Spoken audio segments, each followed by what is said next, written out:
Tu ne sais pas quoi aller voir au cinéma en janvier, je t'invite vivement à voir L'amour au présent avec Andrew Garfield et Florence Pugh, une comédie romantique. Imagine tu te fais renverser par une femme, tu es grièvement blessé et tu tomberas amoureux d'elle. En gros, une romance, clairement, que je t'invite vivement à voir, qui est sortie le 1er janvier et que je vais aller voir ce week-end. Ensuite, pour ceux qui se souviennent, Criminal Squad qui était sorti en 2018, qui est clairement un film de braquage de banque avec des mafieux, oui, des flics mafieux, avec Gerard Butler et O'Shea Jackson Jr., et on aura la suite. Perso, je m'y attendais absolument pas. Alors oui, la suite a l'air bien plus fun, avec beaucoup plus d'action, un peu plus de vengeance.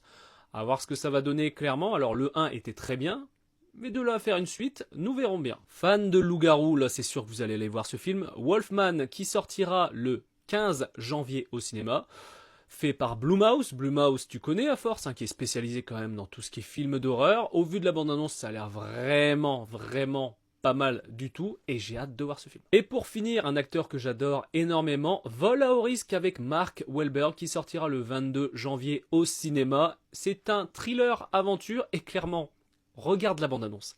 Quand tu vois Mark Wahlberg, d'ailleurs, je vais te parler d'un truc. J'ai vu la vidéo sur son Instagram, le mec s'est vraiment rasé les cheveux. Oui, il s'est fait une calvitie, oui, il s'est rasé les cheveux. Le mec a toujours les cheveux longs, et clairement, je sais pas comment ils font, mais ils ont dû bien se marrer quand tu vois la tête de l'acteur. L'acteur qui a 50 balais, clairement, qui a bientôt 50 balais de mémoire, il doit avoir 49, qui est en superbe forme.